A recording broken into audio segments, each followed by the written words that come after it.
What's going on, everybody? So today's review is a pretty special review. We've got the newest 10-year-old Old Fitz from Heaven Hill, and I am just excited to review it. Let me read you the official press release information so I get my words right. So this is bottled at 10 years old, bottled in bond, and it's comprised of barrels produced in spring of 2014. The 13th national release ushers in the latest addition to the decanter series, which adds to the bottled in bond legacy.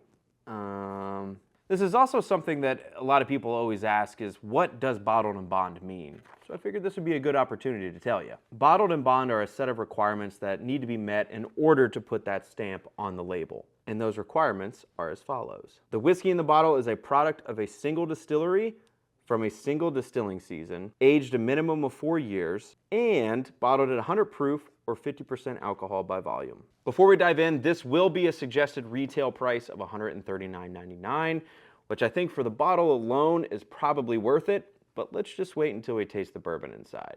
Where'd my glass go? I always feel bad opening bottles like this because they're just so pretty, but whiskey's made to be drank, not stared at. Let's share this pop together. That was nice. You smell so good from right here too. So the only other Old Fitz that I've actually tasted and reviewed before this one was the 13-year-old that was released a few months ago. So I'm afraid that one's gonna kind of skew my palate because that one just blew me away, but let's find out. So the nose on this one is really bright and floral, but I'm also getting those like subtle butterscotch notes, which I love butterscotch notes. But I'm also getting like this toasted oak, sugary oak mustiness on there as well. I don't know if that makes much sense, but it's what I'm thinking right now. Let me take another sip here.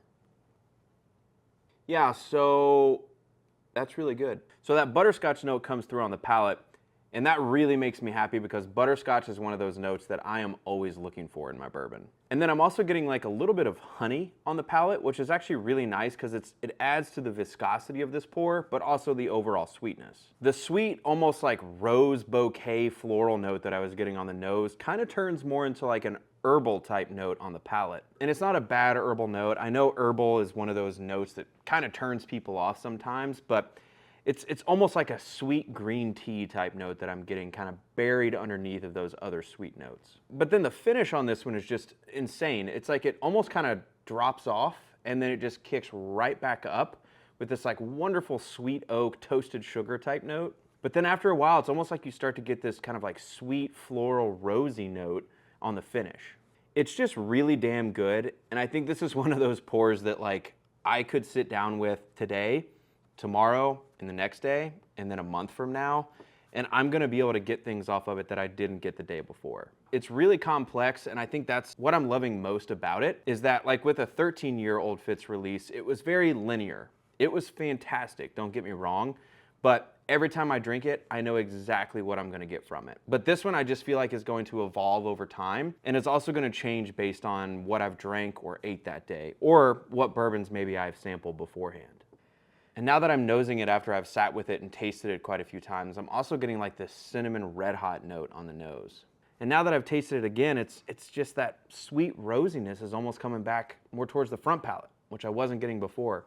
So this is really just one of those pours that I feel like for quite a while is gonna constantly bring new notes and more nuanced things to me. That's just really damn good. So I know the Old Fitz bottles are kind of unicorns to a lot of people that want them. And that's because they're either not at the distillery the day that you visit, or when you go to the liquor store, they're behind a glass case with a hefty price tag. But I think if you come across this bottle at $139.99, whether it's at the distillery or somewhat close to that price range at a liquor store, it's definitely worth it. Let me know down in the comments if you've tried any of the other Old Fitz releases and which one your favorite was. And also let me know if you're gonna be seeking this one out. As always, drink the bourbon the way you wanna drink it. Cheers, y'all.